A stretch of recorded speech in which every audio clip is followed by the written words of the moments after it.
IIM UPSC tuitions only in Tirumala IAS institute Chaitanyapuri. Call చేసి ఇప్పుడే join అవ్వండి. క్షణిక సుఖం కోసం కట్టుకున్న వారిని కడ తెర్చిన భార్య, ప్రియుడి కోసం కన్న తల్లిని చంపేసిన తల్లి.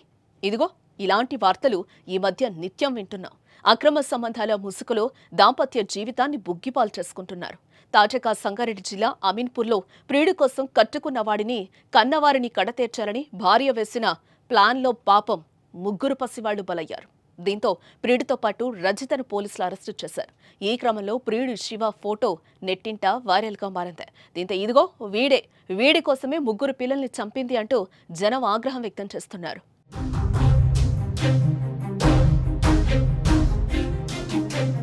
అమీన్పూర్కు చెందిన రజిత చెన్నయ్య దంపతులకు 10 ఏళ్ల క్రితం వివాహమైంది. భర్త ట్రాక్టర్ డ్రైవర్గా పనిచేస్తూ ఉండగా రజిత స్థానికంగా ప్రైవేట్ స్కూల్లో టీచర్గా పనిచేస్తోంది. ఇదిలా ఉంటే రజితను చెన్నయ్య రెండో పెళ్లి చేసుకున్నాడు. అయితే కొన్నాళ్ల పాటు వీరి జీవితం సాఫీగానే సాగింది. వీరికి ముగ్గురు సంతానం. సీన్ కట్ చేస్తే చెన్నయ్య రజితల మధ్య విభేదాలు మొదలయ్యాయి. ఇరువురి మధ్య గొడవలు జరుగుతున్నాయి. ఈ క్రమంలో కొద్ది రోజుల క్రితం రజిత చదువుకున్న పాఠశాల పూర్వ విద్యార్థుల సమావేశం జరిగింది. ఈ సమావేశంలో పాత స్నేహితుణ్ణి రజిత కలుసుకుంది. ఆ తర్వాత వారిద్దరి మధ్య వివాహేతర సంబంధం ఏర్పడింది. భర్తతో విభేదాల నేపథ్యంలో అతని నుంచి విడిపోవాలని రజిత భావించింది. దీనికి తోడు భర్తతో ఏజ్ గ్యాప్ ఉండటం, పాత ప్రియుడు దగ్గర కావడంతో పిల్లలపై ప్రేమ పూర్తిగా తగ్గిపోయింది.